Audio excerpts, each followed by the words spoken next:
أعوذ بالله من الشيطان الرجيم بسم الله الرحمن الرحيم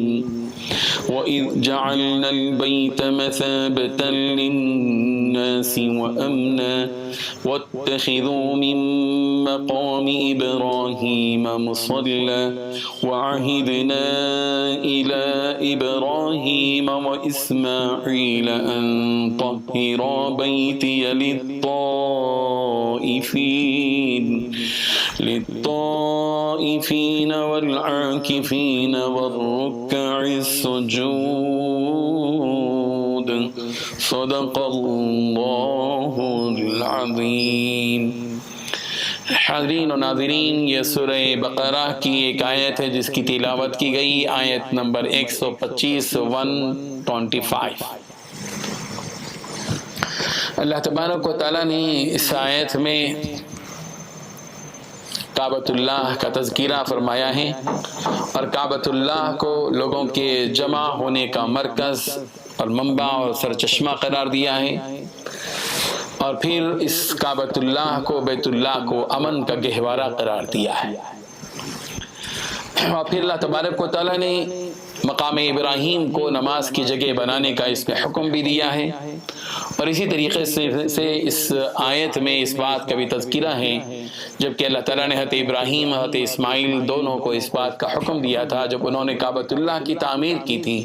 کہ تم دونوں کے دونوں کعبۃ اللہ کی اس تعمیر کے بعد اس کو پاک رکھو، ہر قسم کی گندگی سے پاک رکھو،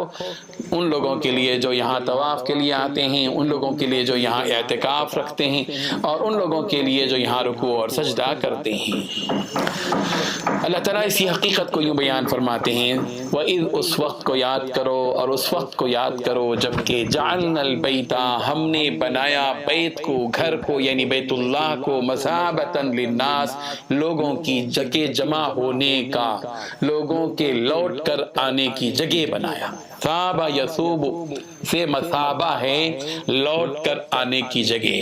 چونکہ کعبۃ اللہ ایک ایسی جگہ ہے جس جگہ لوگ آتے ہیں، طواف کرتے ہیں، اپنی آنکھوں سے اس اللہ کے گھر کو دیکھتے ہیں، اور پھر جو لوٹ کر اپنے گھر کو جاتے ہیں تو ان کے دل کے اندر ایک خاص قسم کی تشنگی اور پیاس باقی رہتی ہے۔ وہ لوگ یقیناً اپنے اندر تجربہ رکھتے ہیں جو کعبۃ اللہ کو حج کے لیے یا عمرے کے لیے جاتے ہیں، لوٹ کر آتے ہیں تو باتیدہ نم لوٹ کر آتے ہیں، ان کی آنکھوں میں آنسو ہوتے ہیں، اور پھر ان کے دل میں خواہش رہتی ہے کہ پھر یہاں آئیں، اور پھر یہاں آئیں، اور پھر یہاں آئیں، اور پھر آئیں تو ایسا آئیں کہ پھر نہ جائیں۔ دلوں کے اندر کی خواہش آدمی کی ہوتی ہے۔ یہ وہ پیارا گھر ہے اللہ کا بیت اللہ، جس کے اندر اللہ تعالیٰ نے وہ تاثیر، وہ کشش اور وہ مقناطیسی کیفیت اللہ تبارک و تعالیٰ نے رکھی ہے، جیسے میگنیٹ ہوتا ہے، اسی طرح کعبۃ اللہ، یہ بیت اللہ ہی اللہ کا گھر ایسا ہے کہ اس سے جب آدمی لوٹ کر آتا ہے اپنے گھر، اس کے دل میں خواہش ہوتی ہے کہ پھر جائیں اور پھر جائیں، سکت نہ ہونے کے باوجود بھی، طاقت نہ ہونے کے باوجود بھی، مالی حیثیت کے مفقود ہونے کے باوجود بھی اس کا جی چاہتا ہے کہ وہ پھر جائے کعبۃ اللہ کے پاس، پھر جائے اور پھر جائے۔ اللہ نے اس کو لوٹ کر جانے کی جگہ بنایا ہے۔ ہم سب کو بھی اللہ تبارک و تعالیٰ توفیق عطا کرے، ہم بھی اس گھر کی طرف لوٹ کر جاتے رہیں، جاتے رہیں، جاتے رہیں، جاتے اور آتے رہیں، جاتے اور آتے رہیں، لیکن آخر کا ایک مرحلہ وہ ہو جہاں جائیں تو جائیں اور پھر آنے کی نوبت نہ آئیں، بیت اللہ کو اپنی آنکھوں سے دیکھتے ہوئے یا طواف کرتے ہوئے یا وہاں رکوع اور سجدہ کرتے ہوئے اللہ ہماری زندگی کی آخری سانسوں کے ساتھ ہم کو اپنے پاس بلا لے۔ یہ ہماری اپنی خواہشیں ہیں، ضروری نہیں اللہ کا پلان کیا ہوگا، اللہ کیا ارادہ رکھتا ہے، وہ اس کے مصلحتیں اس کے اندر پوشیدہ ہیں، یہ ہماری اپنی خواہش ہے۔ بہرحال وَإِذْ جَعَلْنَا الْبَيْتَ مَثَابَةً لِلنَّاسِ وَأَمْنًا، اس وقت کو یاد کرو جبکہ ہم نے بیت اللہ کو لوگوں کے لیے جمع ہونے کا، لوٹ کر آنے کی جگہ بنایا، مجمع کی جگہ بنایا، وہ امنا۔ اور دوسرا اعزاز کعبۃ اللہ کے لیے یہ ہے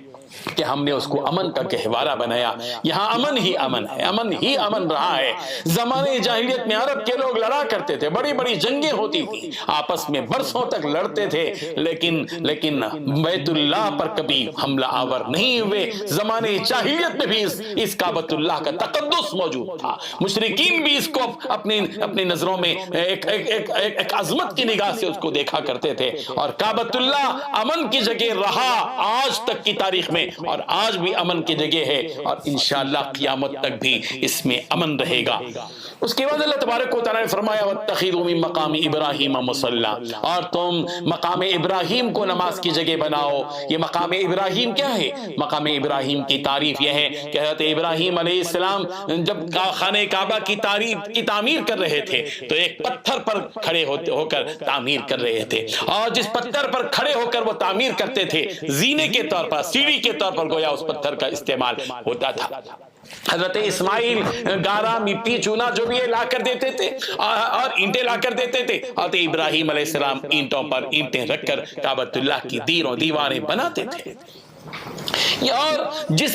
وہ پتھر کعبۃ اللہ کی تعمیر کے بعد حضرت ابراہیم علیہ السلام نے کعبۃ اللہ بیت اللہ کے دروازے سے متصل دیوار سے لگا کر رکھ دیا تھا، اور وہ پتھر وہیں پر تھا ایک زمانے تک. رسول کریم صلی اللہ علیہ وسلم کے زمانے میں بھی تھا، حضرت ابوبکر صدیق رضی اللہ عنہ کی خلافت کے دور میں بھی تھا، حضرت عمر فاروق رضی اللہ عنہ کی خلافت کے دور میں. بعض روایتوں میں یہ آتا ہے کہ سیلاب آ گیا تو پتھر بہ گیا تھا، اسی پتھر کو حضرت عمر لائے اور اس جگہ پر رکھا جس جگہ پر آج وہ پتھر موجود ہے. مقام ابراہیم کے نام سے جو بنی ہوئی ہے وہ حیات، وہ اس کے اندر وہ پتھر ہے، اور حضرت ابراہیم علیہ السلام کے قدموں کے نشان اس میں موجود ہیں.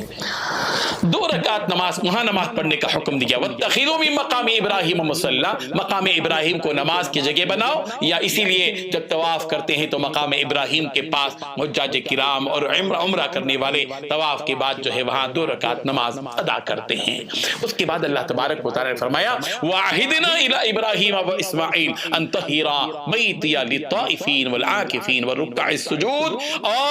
اور ہم نے عہد لیا اور ہم نے حکم بھیجا کے معنی میں یہاں پر، اور ہم نے ابراہیم اور اسماعیل دونوں کو اس بات کا حکم بھیجا کہ ان طہرا، کہ تم دونوں کے دونوں پاک کرو، بیتیا میرے گھر کو، للطائفین طواف کرنے والوں کے لیے، والعاکفین اور اعتکاف کرنے والوں کے لیے، والرکع اور رکوع کرنے والوں کے لیے، والرکع السجود اور رکوع اور سجدہ کرنے والوں کے لیے، نماز پڑھنے والوں کے لیے اس کو صاف رکھو. کعبۃ اللہ کو پاک رکھنے کا مطلب ہر قسم کی گندگی سے، کفر سے، شرک سے، فسق سے، فجور سے، نفاق سے، اور ہر قسم کی گندی باتوں سے، اور پھر ظاہری ناپاکی سے بھی اس کعبۃ اللہ کو پاک رکھو. معلوم یہ ہوا کہ اللہ کے گھروں کو پاک رکھنا چاہیے. یہ بتایا کہ الحمدللہ مسلمان اللہ کے گھروں یعنی مسجدوں کو بھی پاک رکھتے ہیں. ان لوگوں کے لیے جو وہاں تلاوت کتاب کے لیے اور نماز کے لیے، تسبیح کے لیے اور دیگر عبادتوں کے لیے وہاں آتے ہیں. اللہ تبارک و تعالی ہم سب کو کعبۃ اللہ کی عظمت کو سمجھنے کی توفیق عطا فرمائے، اور بار بار ہمیں اس کعبۃ اللہ کو اپنی آنکھوں سے دیکھنے کی اسباب بھی پیدا فرما دے. وآخر دعوانا ان الحمد للہ رب العالمین. لا الہ الا اللہ